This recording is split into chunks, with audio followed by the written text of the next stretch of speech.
Hello everyone, welcome back to SD Canvas to new video. আশা করছি সকলে খুব ভালো আছো। তো সকাল সকাল একটা নিউজ আজকে পাটনার নিউজ পেপারে এসেছে, দৈনিক ভাস্কর। তো সেই নিউজে আদার স্টেটের ক্যান্ডিডেটদের কথা বলা হয়েছে, টিয়ারি 1 টিয়ারি 2 তে যারা সিলেক্ট হয়েছে। আর তোমাদেরকে সবসময় আমি সাবজেক্ট কম্বিনেশনের কথা বলি, যারা টিয়ারি 4.0তেও এক্সাম দেবে। তো সত্যি কথা বলতে দেখো, সাবজেক্ট কম্বিনেশন যা যা রিকোয়ারমেন্ট সেই অনুযায়ী সাবজেক্ট কম্বিনেশন যদি ফুলফিল না হয়, আমি তোমাদের আগেও বলেছি বা আজকেও বলছি, ডকুমেন্ট ভেরিফিকেশনের সময় অত মানে ঠিকঠাক ভাবে কিন্তু হচ্ছে তোমার যাচ করা হয় না। মানে ডকুমেন্ট ভেরিফিকেশনে তুমি যা ডকুমেন্ট দিয়েছো সেই ডকুমেন্টগুলোকে জাস্ট ট্যালি করা হয়, এইটুকুই। সেই ডকুমেন্টটা ঠিক আছে কি ভুল আছে, আমি আগেও অনেকবার ভিডিওতে বলেছি যে বিহারে কিন্তু টাইম টু টাইম ডকুমেন্টসের, প্রত্যেকটা টিচারের ডকুমেন্টসের এমন নয় যে 2 বছর হয়ে গেল তো আর মানে যাঁচ হবে না। টাইম টু টাইম 5 বছর পরেও আবার যাঁচ হতে পারে, বা এই যে সবার রিক্রুটমেন্ট হয়ে গেছে, রিক্রুটমেন্ট হওয়ার পর যাঁচ কিন্তু চলতেই থাকে। ঠিক আছে? তো সেইখান থেকে আজকের নিউজ পেপারে যেটা এসেছে সেটা আগে আমি তোমাদের সাথে শেয়ার করি। রাজ্য के 68,000 শিক্ষকও কি মার্কশিট যাঁচি যায়গি। তো এইখানে কি বলা আছে দেখো, এখানে পরিষ্কার বিহারের বাইরে যারা, তাদের কথা খুব পরিষ্কার ভাবে মেনশন করা আছে। देखो 68,000 से अधिक शिक्षकों के मार्कशीट की जांच होगी। ये वे शिक्षक है जो दूसरे राज्य के मूल निवासी है। वे दूसरे राज्य से मिले प्रमाण पत्र के आधार पर बिहार में शिक्षक की नौकरी कर रहे हैं।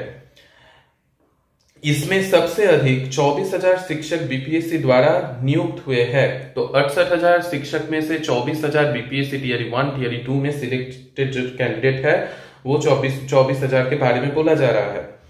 जांच में शिक्षकों के प्रमाण पत्र संदिग्ध मिलते हैं तो उन्हें होल्ड किया जाएगा। हालांकि इस दौरान वह संबंधित स्कूलों में नौकरी करते रहेंगे। प्रमाण पत्र फर्जी निकला तब कार्रवाई होगी, तनख्वाह भी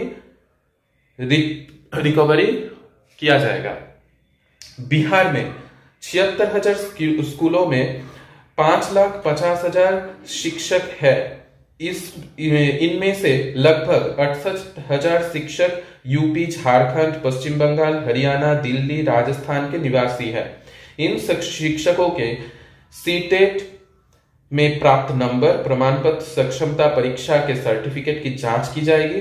सीटेट में नंबर कम पाया गया या प्रमाण पत्र फर्जी पाए गए तो कार्रवाई होगी। তো বুঝতেই পারছো, সিটেটে যা নাম্বার আদার স্টেটের ক্যান্ডিডেটদের মেল হোক ফিমেল হোক 90-র ওপর পেতে হবে, আর সাবজেক্ট কম্বিনেশন যাতে ঠিকঠাক থাকে সেটার ওপর কিন্তু জোর দেওয়া হবে। অনেকের অনেক সাবজেক্ট কম্বিনেশন নিয়ে কনফিউশন রয়েছে। টিআরই 4.0তেও যারা এক্সাম দেবে, এখানে সায়েন্স টিচারের কথাও বলা রয়েছে, আমি দেখাচ্ছি তোমাদেরকে। তো সেটাও পরিষ্কার মেনশন করা আছে, দেখো বলছি বুঝতে পারবে। অনেকের সায়েন্সের নিয়েও কনফিউশন রয়েছে, সায়েন্সে এই সাবজেক্ট থাকলে হবে কিনা, ওই সাবজেক্ট থাকলে হবে কিনা।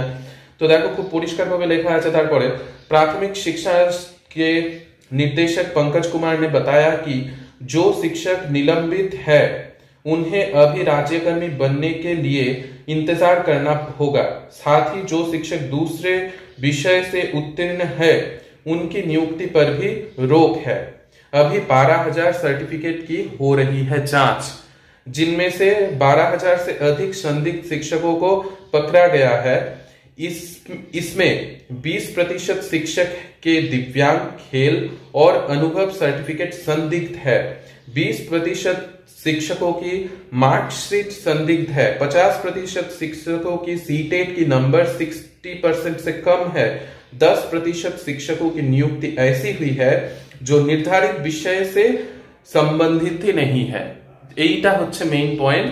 যেই সাবজেক্ট কম্বিনেশন বা যেই সাবজেক্ট দরকার সেই সাবজেক্টই নেই বা সাবজেক্ট কম্বিনেশন নেই। তারপরে নিচের দিকে দেখো লেখা আছে निगरानी में 6 लाख प्रमाण पत्रों का सत्यापन कर रही है शिक्षा विभाग। তো তারপরে একদম লাস্টের দিকে এইখানে দেখো কেস 1, কেস 2, কেস 3, কেস 4 বলে যে লেখা আছে, সেইখানে কেস 1 দেখো সায়েন্স টিচারের কথা লেখা আছে। কি লেখা আছে देखो, दरभंगा के एक माध्यमिक स्कूल में कार्यरत चंदन कुमार साइंस के टीचर है। वे ये बीएससी भौतिक रसायन जीव विज्ञान की जगह कृषि से पास है। तो সাবজেক্ট কম্বিনেশন সায়েন্সের জন্য ফিজিক্স, কেমিস্ট্রি, বায়োলজি বিষয়টা থাকতেই হবে। বায়োলজির মধ্যে বোটানি, জুলজি যাই থাকুক না কেন গ্রাজুয়েশনে থাকতে হবে। ইনার নেই তো এইটা কিন্তু মানে ইনাকে নিলম্বিত করা হবে। তারপরে কেস 2 তে দেখো আবার লেখা আছে गोपालगंज में सबरीन खातून उर्दू पढ़ाती है लेकिन सामान्य विषय से पास है। विपिन शारीरिक शिक्षक है लेकिन सामान्य विषय से पास है। तो এই যে বিভিন্ন রকমের সাবজেক্ট রয়েছে, ল্যাঙ্গুয়েজ, স্পেশালি ল্যাঙ্গুয়েজে যার যেটা সাবজেক্ট রয়েছে সেই সাবজেক্ট না থেকে থাকলে তাহলে কিন্তু হবে না। এই যে তোমাদের প্রশ্ন হতে পারে তাহলে এরা কি করে ডকুমেন্ট ভেরিফিকেশনের পর চলে গেল। ওই যে একদম ভিডিওর শুরুতে বললাম ডকুমেন্ট ভেরিফিকেশনে কিন্তু জাস্ট ট্যালি করা হয়, যাঁচ কিন্তু পরে চলতেই থাকে, যা আমি আগেও অনেকবার ভিডিওতে বলেছিলাম। আজকে এই নিউজ পেপারটায় দেখতেই পাচ্ছ, আজকের এই নিউজ পেপারে এইখানে কিন্তু তোমরা প্রুফও পেয়ে গেলে। এখন কিন্তু যাঁচ চলছে, এই যাঁচ কিন্তু চলতেই থাকবে, ঠিক আছে। তো যারা তারপরে কেস 3 তেও এরকম রয়েছে, কেস 4 এও এরকম রয়েছে, তো বিভিন্ন এইরকম রয়েছে।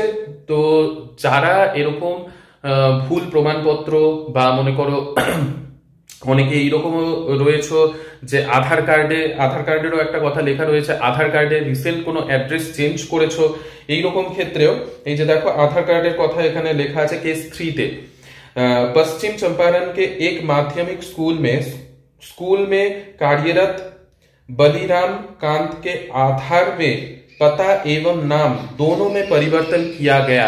तो रिसेंट इन्हीं नाम एड्रेस সবকিছু চেঞ্জ করেছেন। তো ইনাকেও কিন্তু মানে ব্লক লিস্টে রাখা হয়েছে, মানে নিলম্বিত করা হয়নি, কিন্তু ইনারও কিন্তু এখন जांच হবে। केस 4 এ দেখো লেখা আছে सारण में कार्यरत राकेश कुमार मिश्रा 1 to 5 के शिक्षक है लेकिन 6 से 8वीं की सक्षमता परीक्षा उत्तीर्ण किए हुए हैं। तो সবগুলোই এইরকম টাইপের যা যা গন্ডগোল রয়েছে সবকিছুর যাঁচ কিন্তু চলছে। আর স্পেশালি আদার স্টেটের ক্যান্ডিডেটদের কথা বিশেষ করে বলা রয়েছে। তো তোমরা সবাই নিজের সাবজেক্টগুলো কিন্তু মিলিয়ে নিও ফর্ম ফিল আপের আগে, যাতে কোনো রকমের সমস্যায় পড়তে না হয়। এক তো হচ্ছে আদার স্টেট, এইখানে এসে কোনো সমস্যায় পড়লে কিন্তু খুব বড় রকম একটা অসুবিধায় পড়তে হতে পারে। তো তার জন্য অবশ্যই সবকিছু কিন্তু মিলিয়ে নেবে, যারা টিআরই 3 তেও আসবে বা টিআরই 4 এ আসবে, সবকিছু যাতে তোমাদের ঠিকঠাক থাকে। তো ঠিক আছে, সকলে সুস্থ থেকো, ভালো থেকো, সঙ্গে থেকো। ভালো লাগলে অবশ্যই লাইক, শেয়ার, সাবস্ক্রাইব করো। নেক্সট ভিডিওতে সন্ধ্যেবেলা আবার তো তোমাদের সকলের সাথে আপডেট নিয়ে দেখাই হচ্ছে। তো বাই।